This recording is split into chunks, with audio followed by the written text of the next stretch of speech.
Yeah, sure. Okay.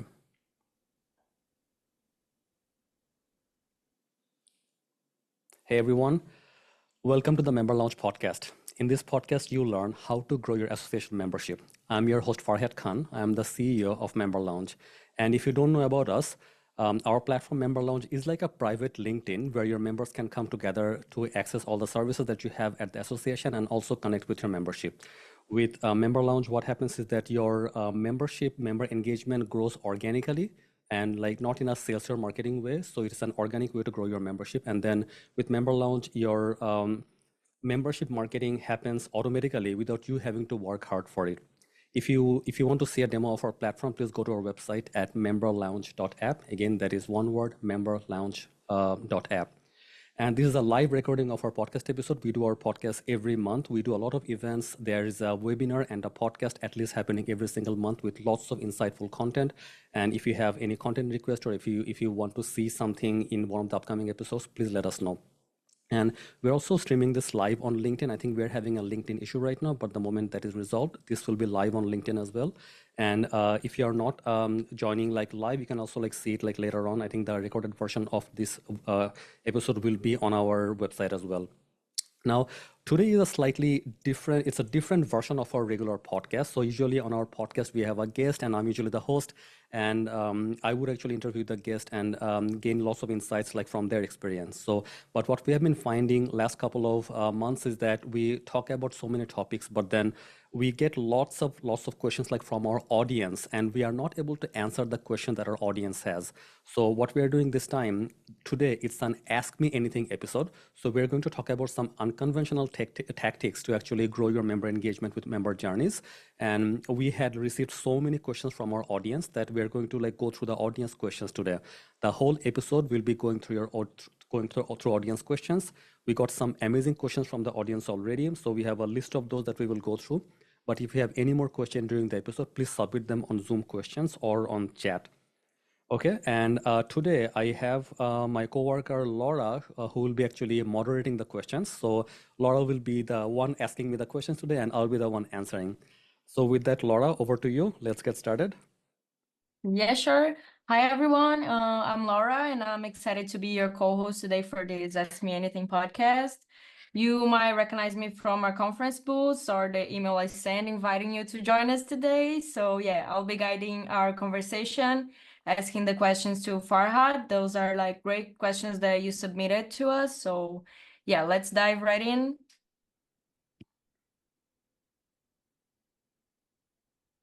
Okay, shall I start with the first question? Yeah, for sure. Okay, so our first question was sent from Teresa. A shout out to Teresa. She's not here yet, but Yeah. her question was tips for getting started crafting member journeys, and this would be your cue to tell us a bit more about what would be an ideal member journey. Yeah, for sure, for sure. So I guess like this is a common question that we receive all the time. And then I think the most important thing here is to understand what is a member journey, what is a member experience, what is a web page, what is a user interface, like the whole big picture overall. So if I were to kind of like summarize that and then give you a quick overview, where every single time your members actually have an interaction with your association, any touch point with your association, and the member actually has an experience, right? So you can make that experience great, and if you don't focus on the experience that well, then the experience will not be as great. So that one touch point is one experience, right? And then when the member continues to interact with your association, over a multiple interactions, so they get different experiences. That overall experience that a member is getting during a span of time is a member journey, right? So in order to kind of like get started by crafting a great member journey, I think is to understand what member journeys are common in your association. So there is something that we do, and then this is like a very standard and popular approach of creating great member journeys is that understanding the different member journey phases. So the first one is that even before your members join, they are a prospect at your association. So they're probably like lurking on your website. They're probably looking at your events or some services, but they're not ready to sign up yet. So at that point, they're the prospect. And then after that, so there's a prospect journey. So after prospect, when they sign up, they become a new member. So then there's an onboarding journey. after a new member has already onboarded, they become a current member. Then you have to create the journey for the current member. So how are you engaging the members who are already there, who's been there for a long time? Then at the end of the year, it's time for them to renew or to cancel. Then we have the renewal journey, and then we have the cancellation journey. So you need to make sure that you understand these different journey stages that a member has, and then even in between all of these, there are some micro journeys with the different interactions that you have with the member. So for example, if you're hosting a webinar, then the member is having a webinar journey there. What experience do you want to give the person before, during, and after the webinar, right? So there's that. And sometimes, like if you take them to a conference, then there's the whole conference experience for the member. So the whole point here is that you need to understand what this journey means, like for a given scenario for a given member, and then how can you actually like zoom into the journey and then make the touch points with the members as like enjoyable as possible, right? So it has to be two things. It has to be valuable plus enjoyable both at the same time. There's a great saying, I think it was by Amanda Kaiser. Amanda Kaiser is a top researcher in member experience. So she says that a great member, like the member engagement happens with two things: one, member value, and two, the member experience. So the value and the experience both are equally important. So if you have great value, but the experience is crappy, then the members will not be engaged. Think about a great coffee shop, right? But to get to the coffee shop, you have to cross the river, right? No one will cross the river to get to the coffee shop, right? So great coffee shop, but the experience is really bad. So then the members will not engage with that coffee shop. You need to make sure that the value and the experience both have to be there. And how we do that? We just do that like by doing a journey mapping. So like I was saying, you have to zoom in and understand what are the different member journeys that a member will go through, and then what are the different touch points within the journey that a member will actually have with the association. And each touch point has to be valuable and pleasurable. A very quick and simple example would be like there was a conference that I went to, and then the person who was handing over the badge was not smiling. The person at the booth at the like registration desk was not projecting a positive energy, at the booth. So when that happens, then like it's difficult for an attendee to get excited about the event when even the like people who are organizing, they're not excited themselves. So just a simple smile, greeting a person like very very nicely goes a long way in providing a great experience. So that's what we mean by member journeys and the member experiences overall. So again, like to answer that question, we need to understand what the journey is in this case. What are the different touch points in their journey with the member, and how can we improve each touch point by providing a great experience for the member?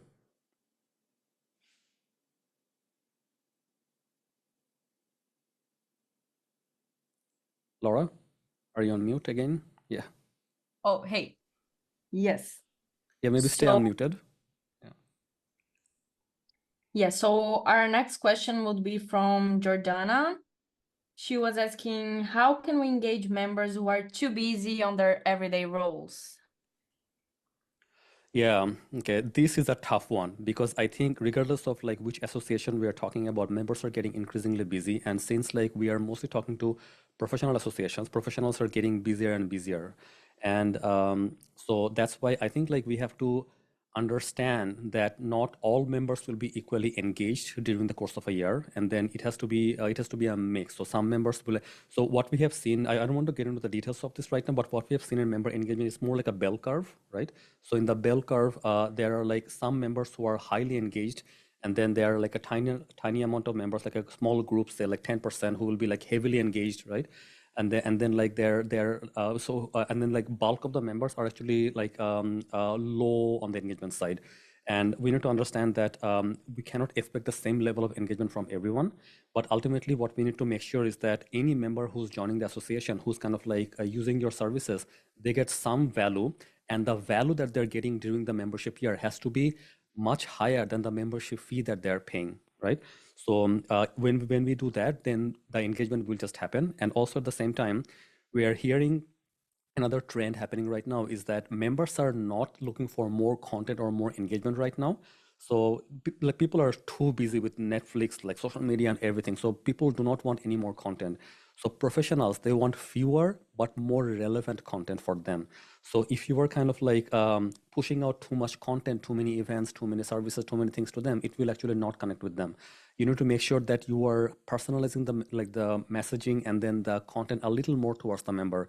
And how can you do that? So actually, we are doing that on our platform right now. So how we do that is using AI. So what we are doing on our platform, and I'm pretty sure you can use it for on other platforms as well, if it is there on their platform. I can't think of anyone else who's doing it right now, but what we are doing on our platform is that on Member Lounge, is whenever there is a post or an activity that is happening on the Member Launch platform, we identify who are the most likely people to be interested in that topic because we know their profiles. We're building a knowledge map of what the members are doing.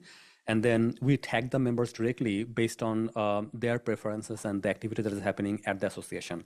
So what we're saying here is that we do not want to push out any more content. We want fewer but more relevant content. That's number one. So if you can do that, I think this is a gold mine. This is the ultimate solution, personalizing the content and services to what the member is looking for, to the member's interest. But beyond, what you can probably do is that when you're talking to members who are actually very busy in their everyday roles, and you can probably know who they are, you can do very quick interviews, right? So when these people are busy, if you can do 1 or 2 member discovery interviews, a short like 20-minute interview, ask them when you're busy, and then like if you still want to be a member, what can we do to help you out more in your day-to-day job or in your profession overall? When you ask the members, then they will say, you know what, I came to the association to be part of this program, or maybe there's that group, something that interested me. Then if you can actually double down on those requests, on whatever the members are finding value in, then even the busy members will actually engage. Now, there's another thing as well, like I mentioned before, there has to be value plus experience at the same time. A lot of our clients are actually healthcare associations, and healthcare professionals are very busy. Now, what we have found that works really well is that if there is a webinar or if there is an event during the day, a healthcare professional may not be able to attend that because they're busy at their work. So something that works great is that when you hold an online event or an event during the day, there has to be a way for the member to access that on their own time later on. So a recorded version of that or a summary of that later on their own time, so that even if the member could not join that event at that time, they can actually see the recording or they can actually get the summary later on. And we are doing that on our platform as well, that you can actually see whenever there's a webinar, you can get the recording of the webinar later on from Member Lounge, and then you can get a summary of the event as well. So we don't have AI summaries yet, but AI summaries will actually come sometime very soon. So these are some ways to actually engage members who are too busy in their everyday roles. Another quick thing would be, if you want to create special interest groups, the members who are actually very busy, they will probably not engage with the broader community. Yes, I'll give an example. So say we are talking about association of pharmacists, right? And the pharmacists actually they work on different areas in general, different provinces and states. And if you have special interest groups within the pharmacist community, right, then different member may be interested in different topics. Then a member does not actually have to engage with everything. But if there is like a 5 people interest group where they're talking about one common challenge or one common initiative, then within those five people, that small group, a member may be willing to engage, and they will actually become friends over time, right? I am part of a number of different associations, and I become friends with many people like that. So if you can create small special interest groups like that, then that is another way to engage members who are actually very busy during their daily lives. Yeah, that was great. And actually, the next question is kind of complementary to this one. Mandy sent us the question, how to engage members who have apathy, like who say, I am a member of this physicians association, but I don't know the value that I receive from it. Yeah, this is funny. I was actually speaking to a doctor that day, and the doctor was starting a tech company, and then I met him at a tech event at the evening. So I asked him, "What do you do?" Then he was saying, like, "I'm a physician, so I'm very busy during the day. So I came to this evening event because this is my shift off right now." And then I was telling him that we actually serve associations. Our platform is a member engagement platform for associations, and the physician started complaining that, "Hey, you know what? I'm part of this association. The medical association isn't doing much for us. I don't know why I'm paying them." So the exact same question. So I actually heard this firsthand from someone. So so my response to this would be is that, like, if you're seeing that your members are not happy with the association services, again, you have to go back and ask them what are they looking for from the association. How can you help them? Unless you talk to them, it's very difficult for you to know where you can actually add value. And like I said, the one value that you have may not appeal to everyone. So you cannot assume that since we created this program, we will actually have like 10,000 people all accessing the same program. That will not happen, you know. So that's why you have to make sure that you actually tap into community initiatives. So if you want to create special interest groups or like working groups within the membership, they're actually smaller groups, so 10, 20, 30 people. Then you'll see that like those people who have common interest, it's more likely for them to interact with one another in a smaller group, and they can connect and they will actually see value. I'll give you one example from one association I was part of, I think long back. And what happened there is that when I joined the association, they actually gave me an onboarding, what was it called? There was a partner. I was paired up with another entrepreneur in that group, and then we actually had like a peer onboarding. So where me and them and that person, we were actually onboarding ourselves at the association at the same time, right? And then in that program, just by like being there and then having another person to actually talk to, ask questions, and then go through the onboarding experience together, we became friends, and I was able to answer his questions, and he was able to support me as well. So I have seen this work in real life, and I think if you do programs like that, I think that will go a long way in driving engagement for members who are super busy and who are actually apathetic right now. Yeah, that is great. The next question I think would be like a great question for the audience because it's more tech related, and most associations are looking for technological solutions to help them and offload their work. So Julia from Asha is asking, how have you seen machine learning techniques used to better understand the member journey? Yeah, absolutely. And hi, Julia. Great to like see you here on our like question panel. I think we met at the ASA MMC Tech this year, earlier this year. Yeah. So I don't see you here though, but great question. So there are multiple ways you can use machine learning to improve your member journeys overall. But I think like one thing that you have to make sure is that number one, what are the big challenges that your members are having right now, and what are the big challenges and gaps that you have at your association, right? So we shouldn't be just using machine learning and AI for the sake of using AI, right? So there is like a proliferation of like virtual agents everywhere right now, right? So don't just put out a virtual agent on your website or somewhere without actually understanding why you're doing that and how this will impact the member experience overall.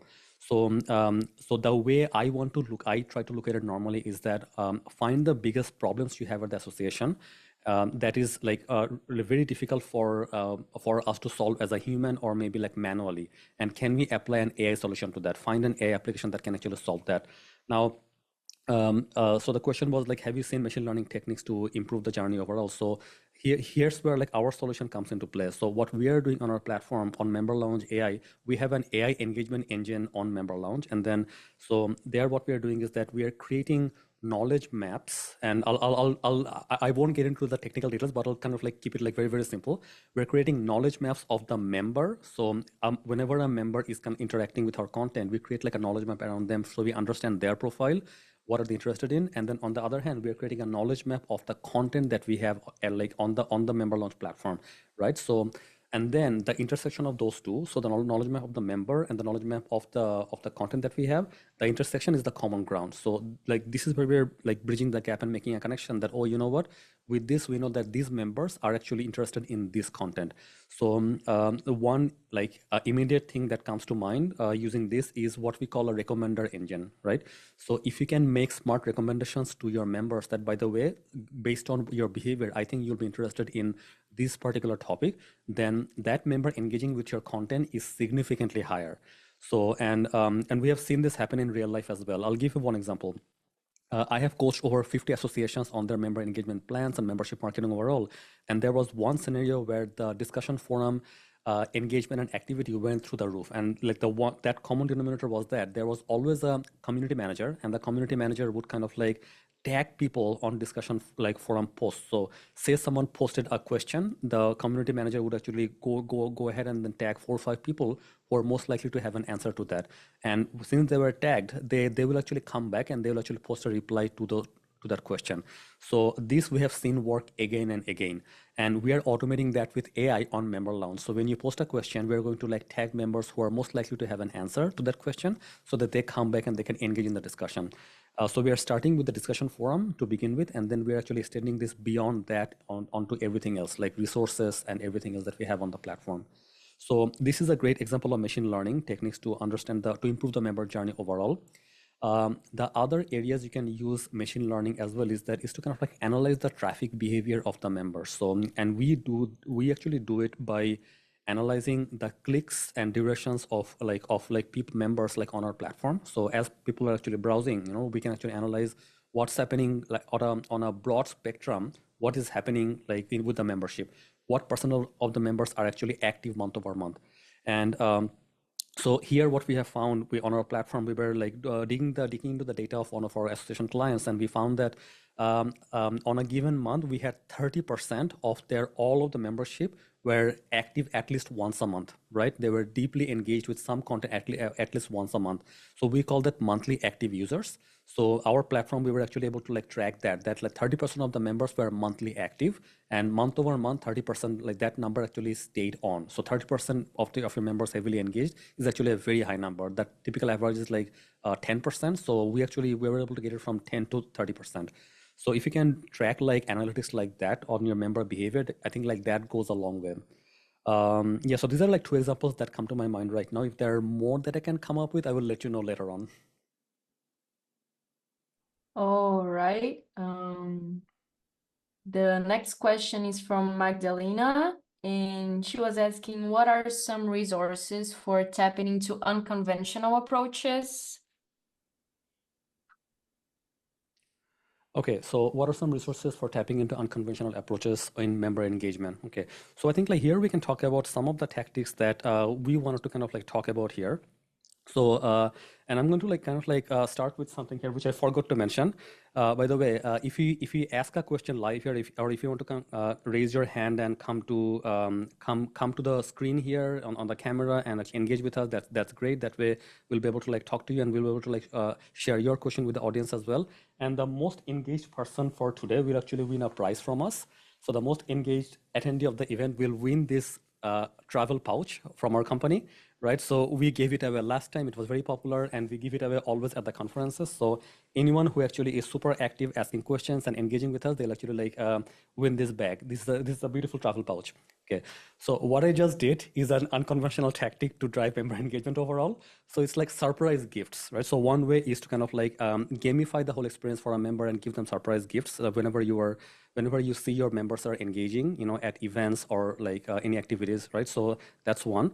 But there are actually like many other things in general, and I think I will have more. There will be many ideas that come to my mind, like over the course of the episode. But I'll just like touch on a few. So. Something that we have seen actually like works really well is that if you have pop-up activities in your community, right? Pop-up activities meaning all of a sudden you launch like a weekly challenge, so a weekly challenge for your membership. Hey, this week we're going to work on this. Who's in, right? This can be a LinkedIn posting challenge. What have I done this week that is very exciting? Well, let's all post on LinkedIn, right? Or it can be like a resume brush-up challenge. Oh, hey, you know what? So like many of our team members are looking to improve their career. They want to like get a promotion, or they want to like switch careers. Then like, can we actually get together and like brush up our resumes together? So if you can do pop-up challenges like that, these are very unconventional tactics that associations typically would not do. We see this happen sometimes in for-profit groups. So I'm part of a number of for-profit groups where like groups of entrepreneurs where this is very common. But I think if we can kind of like bring this to the nonprofit world as well, they will be like very engaging. The whole idea is to gamify the experience, right? So gamify and make it like time bound. So don't leave it open for a long time. It's a 1 week challenge. You're in or you're out. Whether you're in, so whoever is in, let's do it together. So there's that. Another idea that we actually do at our company. We do this to drive engagement within our company. So we do like a quarterly planning workshop in the whole company, and then during the quarterly planning workshop, what we do is like we do breakout rooms. So we on Zoom, we create like mini breakout rooms for each department, and then we actually get the team members from each department to get to that room, and then they talk about their problem, they discuss things together, they come up with their own plan, right? So this breakout room idea is popular for conferences. So if you go to a conference, there are some breakout rooms or breakout sessions, but this is less popular for webinars or online events, right?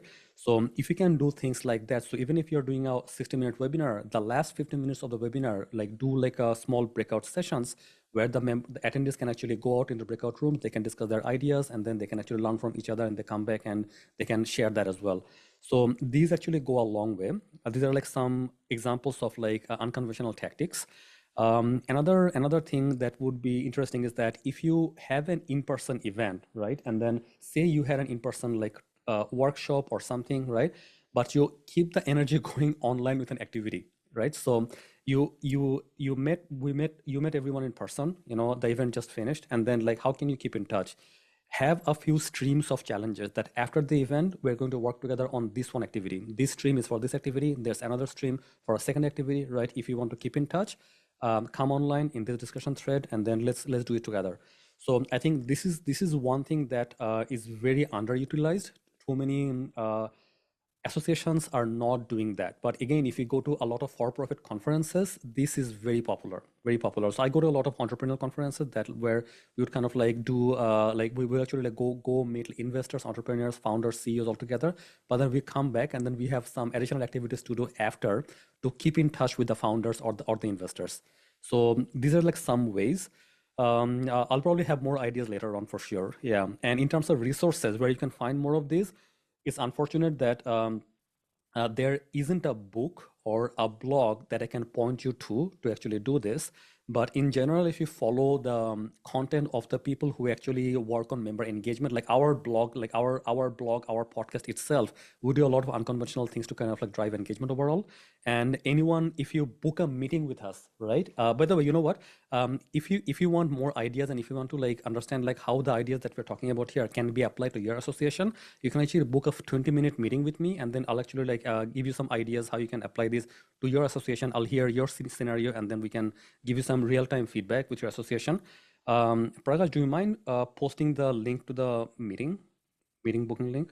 So yeah, so anyone booking a 20-minute meeting with me, this is not a sales meeting. This will be just a like like a meeting to bounce ideas. So you will tell me like what are your challenges, and then I'll actually give you some quick answers, you know, like as much as I can. And for the sake of engagement, the first person to book a meeting will actually like win this bag, right? If no one books a meeting, then the people who are actually engaging with us, so through questions, answers, and coming on camera, they are the people who will actually be he's the person who will be winning the bag. All right. So there's a link there. So if anyone wants to book a quick call with me, a 20-minute call, then you can win the bag. All right. Okay. So again, this is the unconventional way, you know, like to drive engagement overall, right? Again, a few other good people who I like to like follow, and their content is really great. Amanda Kaiser is one. Amanda Kaiser does a lot of research in member engagement. On the sponsorship side, like Bruce Rosenthal, one of our partners, he does amazing work. So his content is very good. His events are great as well. I think like there is also an association chat group where I don't know if you're part of that. On LinkedIn, there's a very good association chat group run by Kiki Italian, if I'm saying the name correctly. The association chat group is great as well. You know, like if you like join these groups and also keep coming back to our podcast, you'll actually hear a lot of like ideas on driving member engagement and building member journeys. Sounds amazing. Let's see our next question. It's from Stacy. And Stacy is asking, how do you create a positive member journey that is not overwhelming and meets the needs? Yeah. So this is a very interesting question because last two conferences we went to the ASAE MMC Tech. We also went to the ASAE annual in Cleveland.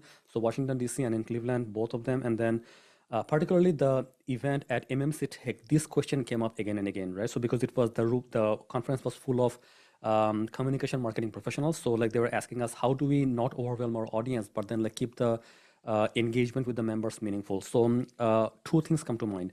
One, I already mentioned that you need to make sure that the content and the services you're sending to your members, it's it's more relevant than before, right? So you have to send fewer but more relevant content, and you have to find out a way to make the content relevant. You can use something like AI, like what I just said, using a recommender engine to make the connection between members' preferences and the content.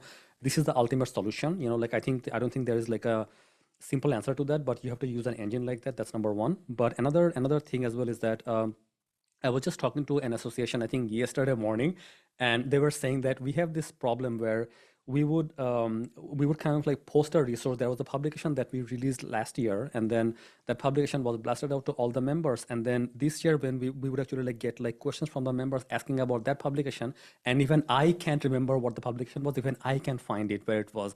Then we have to go dig in our emails and find out where it is because it was sent out in an email. So see, like this is a pure disconnect, and this is overwhelming the member, right? That a simple thing, a simple resource, right? And the member is asking about a simple resource, and even the association staff is having difficulty finding it. So the solution to this is that you have to make sure that the content that you have they're in a structured way on your member portal or on your website in a way that members can easily find them when they're looking for it, right?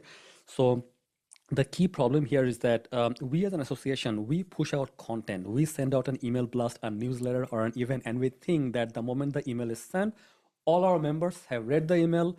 Like there were 10 bullet points, 100% of our members know all 10 bullet points. When in reality, maybe 90% of your members didn't even open the email, right? Or the people who opened the email, they probably read the first one or two lines, right? There may be like other people who may have like scanned through the email and then one line caught their attention that, oh, you know what, there is this content that I see that is interesting. I'll come back to it later.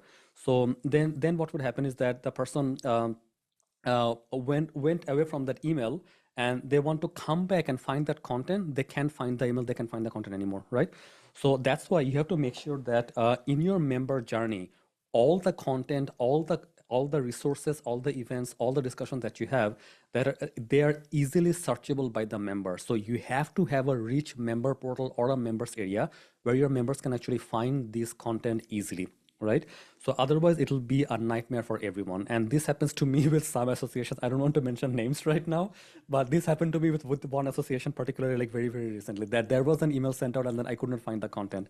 So that's why on our platform, on our member launch platform, like we paid so much attention to make sure that a member can find the content they're looking for in less than 20 seconds through our search, through our navigation, through the whole experience. If the member takes more than 20 seconds to find a piece of content, they're already frustrated. Sometimes if you're in a hurry, even 20 seconds is too long, right?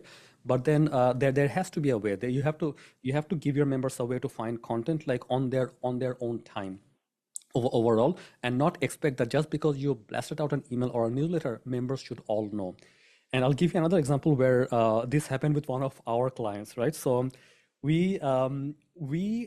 I think we are on the advanced level of like customer management, customer success management, where we make sure that we are handholding our clients, give them all the information. And then I was like hearing from our engineering lead that hey, hi Farhad, like what do I do about this? I just told the client like these four things. The fourth item was already like mentioned to her in an email, but then like she's asking me about the same question again. Clearly she didn't read my email. I'm like, Bonna, like you actually cannot expect everyone to actually read every single email that we send out.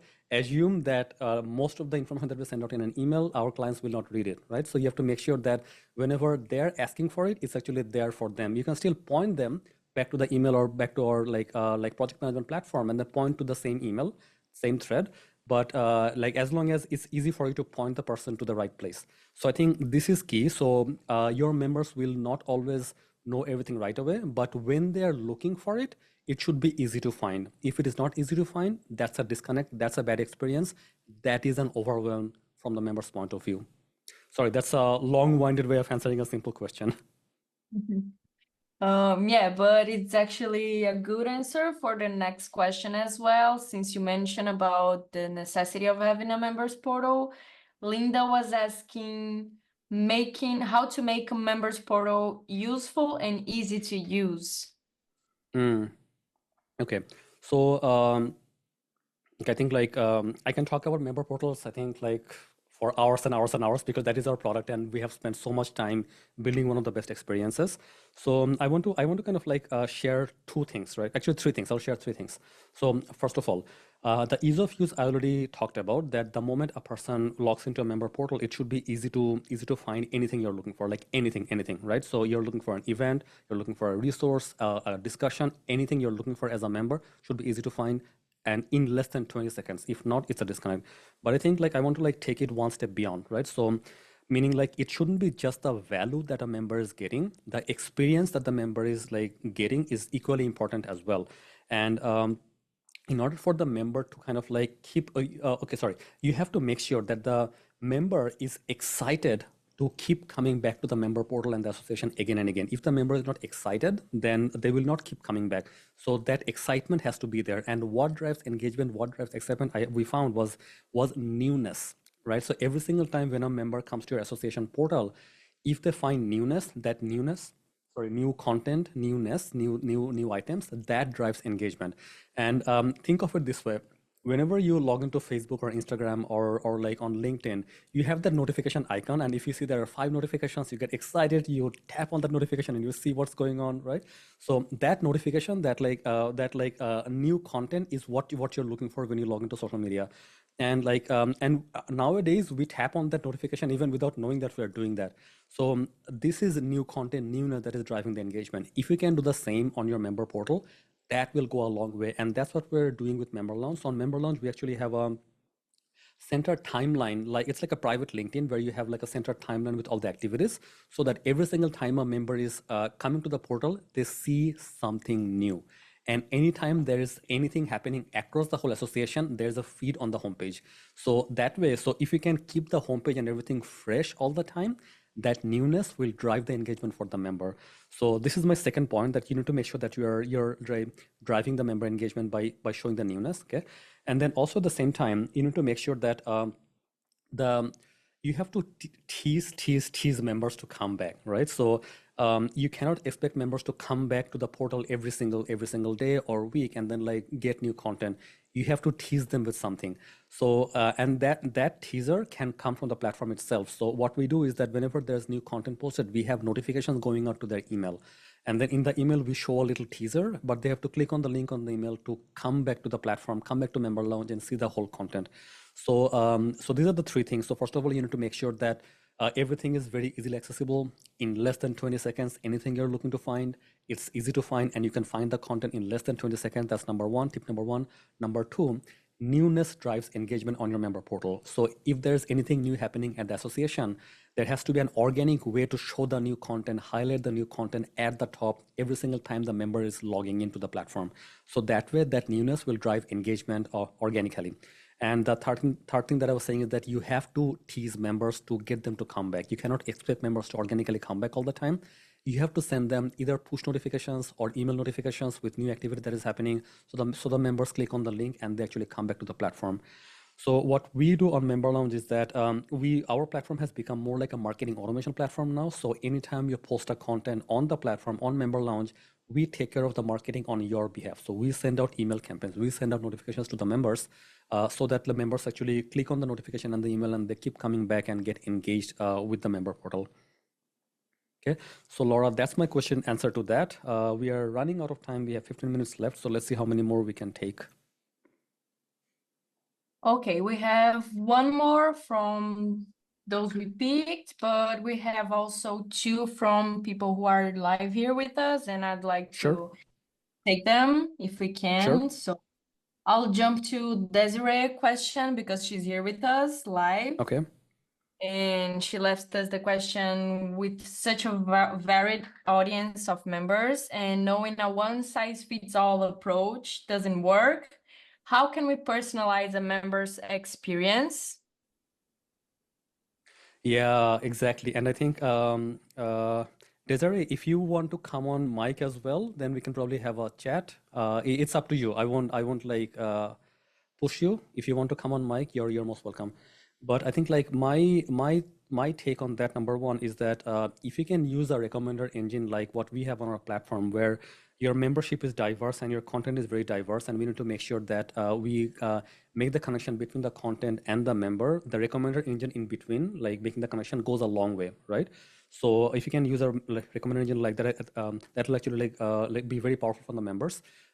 Beyond that, what you can probably do, if you can create groups within your membership. So if there are special interest groups that you have, that you can, if you don't have them already, then maybe like do a quick poll with your members and understand like what are the top areas of interest that they have. It doesn't have to be a challenge. Maybe it's like an area of interest that everyone has around their profession, and then find out what are the top areas of interest. And if you can create like areas of interest, like online. So say you create discussion groups or little working groups on the platform, on your member portal, and then invite your members to join one of their desired interest groups. Then you will see that you can actually customize your member experience like big time. So on our platform, like on Member Lounge, we're actually doing it in two ways. Number one, whenever there are questions posted, we tag people who are most likely to have an answer. So that's one way of connecting members with relevant content. That's number one. Number two is that the resources that we are hosting on the resource library, we're trying to like tag people on those as well. This is coming. This is not released yet, but yeah, but this will be there sometime soon. So so that like we send smart recommendations to our members automatically with AI, right? So I think AI is the right approach right now, because the volume of content has gone up so much. Members have become even more diverse. So if there's one place to kind of like apply AI, I think it would be this, right? So find a solution, if not ours, find a solution that can actually make that recommendation happen, like in a smart way, so members get fewer but more relevant content. That will solve this problem. Desiree, does it answer your question? I can come on mic if you want.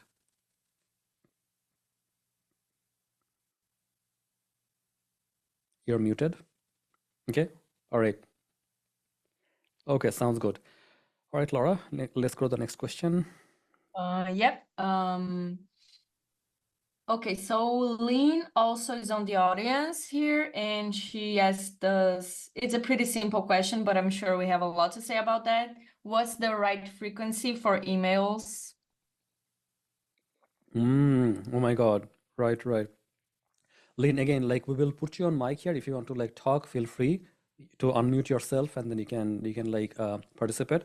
So the right frequency of emails, I think the right frequency of emails will actually vary from association to association. But in general, what we're finding right now is that you probably need to send at least one email per week, right? You have to send something per week.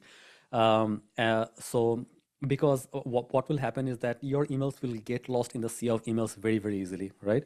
So we cannot assume that if we send an email, if we send one email per month, a lot of our members will actually like read the email. So what I like to do is that if you have a newsletter, if it's a monthly newsletter, then like send the monthly newsletter twice. So send it once and then resend it again to the people who haven't opened it. Many platforms actually have that. If you don't have that on your platform, then you can maybe blast it out to everyone again, just as a refresher, right?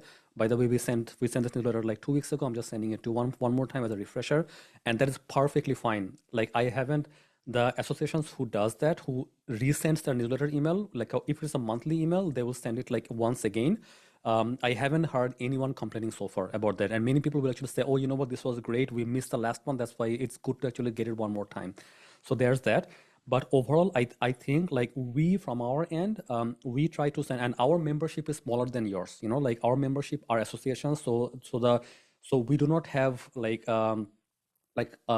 tens of thousands of members on our audience. We are probably between 5,000 to 10,000, because all the people on our audience, they are association executives, like a manager, a C-level or a D-level executive at an association. So there aren't too many of them in our audience. But even then, we find that when we send one email per week, we get proper engagement and people actually see our emails properly. If we send one email per month, that is too few. Even one email every 2 weeks is too few, because that one email can get buried very, very easily in a sea of emails that a person will actually get nowadays. So I would recommend is one email per week is pretty common, pretty standard if you can do that. And if you get pushback from your members that, hey, you know what, we're getting too many emails from you, I don't think you will get pushback. But if you do get pushback, then you tone it down. So by default, I find that, so Lynn is saying, haven't thought of sending the monthly updates out twice. We already send out about one per week, but based upon developments, we will go more often. Exactly. Absolutely. Yeah. So one per week is pretty common. One per week is pretty common. You can actually go beyond. So I would say, if you have updates, if you have communications to send out, and if it is relevant, meaningful to your members, do send it out, right? Until members tell you stop, so they will say, you will see unsubscribe numbers going up. You will see a reply saying, hey, too many emails. People will tell you if it's too many of them, right? Or when you see your open rates are going down. So these are indications. So sometimes your members will not say that you're sending too many emails. What they will do is that they will actually say, they will see that their people are unsubscribing. You will see the open rates are going down. That's a good indication. And even beyond that, I think like something that we're finding nowadays is that if you send too many emails as an email campaign that does not look organic to members, this is often unsolicited content. This is push content. Members want to pull content, not be pushed out, right? And pull content happens when you actually like promote the content on a platform like a private LinkedIn, like Member Launch. So it'll be there, and then whenever someone posts an activity or something, it is more organic, and a notification coming out of platform like Member Launch will actually like look more organic to a member, and they will click on the link and they'll actually want to get the content. And your newsletter can be sitting on Member Launch online for them to access anytime. So I think like this is very important. Like driving organic engagement is so important, so that members don't feel like they're like there's too much communication being pushed out to them. So with a private LinkedIn like community on a member portal, this is organic, and members will actually pull for the content without you having to push it out. Okay, I hope that answers the question, Lynn. We are running out of time. We have 5 to 10 minutes left at this point. If you have any questions, whoever is here in the like audience, please raise your hand if you have a question, and we'll put you on mic and camera. Okay, Laura, with that, we can go to the next question. Okay, yeah, we have just one more question. That's from Moshur. He was asking regarding content marketing strategies, what's the ideal number of emails to send to members each month, and how we can determine when it becomes excessive? Just to complement the previous question. Yeah, it's a very similar question, I guess. And I guess in terms of content marketing strategies, like this is where I would double down on organic marketing, right? So what I mean by organic marketing is that don't just push out content for the sake of pushing out content, right? There has to be the content that you're sending, the marketing activity that you have, it has to be designed around trigger events, right? Or we call them pillar events. So what a trigger event is, something is happening right now. You have an event coming up that gives you the right to send 3 emails about the event, so a reminder email like before the like 2 reminder emails before the event, 1 follow-up email after the event to actually share the recording, and then like so around the event. Or if there's a new program that you're releasing, if there is an activity that is happening, it gives you the opportunity to kind of like send out a quick email to your members. So I like to design our marketing and communication around key events that are happening, where we can also tell a story, right? So I don't know if you're following me on LinkedIn. If you're not, then please follow me on LinkedIn as well. We produce a lot of good content on LinkedIn as well. So I'll give an example. So we just came back from the ASA annual conference in Cleveland just like 2 weeks ago, and at our booth at the trade show, we actually interviewed some of the key speakers from the event on certain topics, right? So whatever was their key takeaway from their talk, too many people could not attend the event. So I was like, hey, what can we do to kind of like share the key message of the speakers to the broader audience? So I invited them to come to our booth, and then we recorded short videos at our booth. So and then like those videos were like widely accepted. So just because we took 5 to 10 minutes during the event to record that like a 5-minute video with a speaker, a high profile speaker, I was able to amplify their voice and share their voice across our audience as well, right? And then just by doing that, that gave us like a trigger event, a trigger activity to push content to our audience. So your marketing shouldn't be just buy, sell all the time. It should be around storytelling. So whenever a key activity happens, you have to kind of like tell a story around that in a way that members actually get value. And again, sometimes you have to manufacture a trigger event, right? So manufacture is a bad word, but you have to design trigger events, right? So say like we were at the conference, like 2 weeks ago, and if we did not invite the speakers to come to our booth and record those like 5-minute clips, we would not have the content. And so we had to design that trigger event. We had to, when we were there a day before, we had to message the speakers and find out who's interested to come to our booth and talk. There is work involved, but the return on investment is huge as well, right? So you have to, so again, all this to say is that you have to design trigger events within your association, and they have to be, there has to be a healthy mix as well. It cannot be same thing all the time, cannot be webinars all the time, right? So you have to mix it up. So sometimes you share success stories from your members, right? For that, you have to collect success stories from your members, okay? Sometimes you kind of have to use member-driven content. So say you post a question on your discussion forum on your member portal saying, hey, you know what, we're trying to gather success stories on this particular topic. Who has done some work in this area? Do you want to share? And then you'll see 4 or 5 members will actually post comments. And then once they have done that, you can tell them, hey, you have done great work on this topic. Would you mind coming onto a quick a 30-minute or a 1-hour panel to share your experience with us, right? This is a great way to produce member-driven content. You are involving members as volunteers. You're actually highlighting them as thought leaders, right? And you're creating content that is actually valuable for the whole membership. So sometimes you have to design these trigger events yourself, without you designing, it will not happen. So again, all this to say, I want to focus less on pushy sales tactics, right? And more storytelling around organic events that are valuable for everyone. If you can do that, then you'll see your engagement will actually go through the roof. Okay, so with that, I think it's time to wrap up for today. Laura, are there anything else you want to touch on? Any last words or takeaways? Yeah, I think with the questions we are good, but just to wrap up here, I wanted to ask you one key takeaway from this episode to share with our public. Oh, absolutely. I would love to do that. But I think before that, I want some of you to type on chat, what was your one takeaway from the event today, from the podcast today? So please, if you're here, is the chat open for everyone? Can you type on chat? Yes. Okay. Yeah, if you don't mind, Desiree, Iloko, Lynn, Margarita, anyone, if you want to type on chat and just share one key takeaway that you had from the podcast today, and I'll share my key takeaway as well.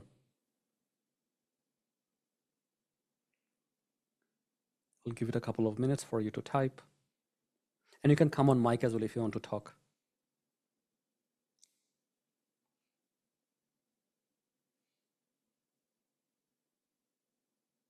So Margarita is sending a reminder for the marketing newsletter for those who haven't read. Interesting insights and tactic. Okay, Margarita, that's wonderful. That's wonderful. Oh, that is popular. That's wonderful. Lynn is saying the same. Lynn is saying the monthly newsletter going out twice. Okay, that is great. Okay. Anyone else? Any other key takeaway? Desiree is also saying, I love the ideas of surprise gifts, breakout rooms at the end of the webinar, and the live streams after a conference. That's wonderful, Desiree. That is so cool. Alrighty, good. Okay, so with that, I think we will wrap up. My key takeaway today, it's a tough one because one of those would have been my key takeaways. But I think if there's one message I want to give to the audience, to our listeners overall, would be your member experience is something you have to design, right? So it will not just happen out of the blue. And in order for you to design a good member experience, you have to understand the mechanics behind it. So like I said before that, whichever member journey you are looking to improve. So I think you have to find which member journey will give you the highest return on investment. I think if there's one, I would recommend is the onboarding journey. I find that there are too many associations who are not doing a proper onboarding for their members. And onboarding is so important because the moment you do proper onboarding for your members, you're the likelihood of that member to renew their membership on the very first year goes up big time. And there's a research around that as well. So whichever member journey you're trying to improve, my takeaway will be that look at that member journey, look at what touch points your members have on that member journey right now.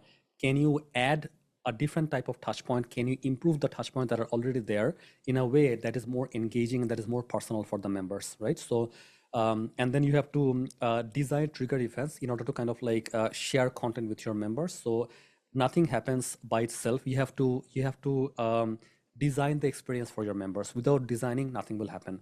When you see the for-profit corporations like big companies like Netflix, like Facebook, like Facebook is a weird example, I think, but Netflix, maybe Instagram, maybe other platforms, how are they driving engagement? Like there's art and science mixed in it, right? So like nothing happened by chance. They designed the whole experience that you are getting right now. Without someone thinking about the experience, without then a development team designing the experience, like this would not happen. So you have to sit down, pen and paper, and then design the experience you want. And after that, implement that as well. And then measure the engagement that is happening and improve it over time. So this would be my key takeaway. Experience won't just happen. You have to design the experience for your members to get the best value. All right. With that, I think we will wrap up. Thank you so much for joining us today. And Laura, thank you so much for moderating the panel. Thanks, Prakash, for helping out. And I think there were many other people behind the scenes in our team who actually helped out in organizing this event. Thanks, everyone who actually joined here. So with that, we will wrap up. Now, we always learn a lot in different webinars and podcasts that we go to, but I think the issue that I run into is information overload, right? So I think many of you got many ideas from here, but like make sure that you don't feel overloaded with information with too much content. Find out what is the one thing you can act on immediately after. It doesn't have to be a big thing, a tiny little thing, right? So for example, some people say that sending out the monthly newsletter twice, like a resend, if you can just do that, just see how high the engagement goes if you just do that. So I would recommend find one key takeaway from the event today, whether you're watching it live or you're watching a recording of this, and then make sure you act. Nothing happens if you do not execute. So you have to execute that on that one plan, that one activity, that one key takeaway that you have from this event. Alrighty. So with that, we will wrap up. I will see you on our next episode or on the next webinar. We actually have webinars all the time. And if you want to find out more about our events, you can find them on our website at memberlounge.app. Again, that is memberlounge, all one word, .app. And you can also book a 20-minute meeting with me on our website to book a quick demo, or if you have any questions or ideas for us. With that, we wish you all the best with your membership journey. I will see you next time. Bye for now.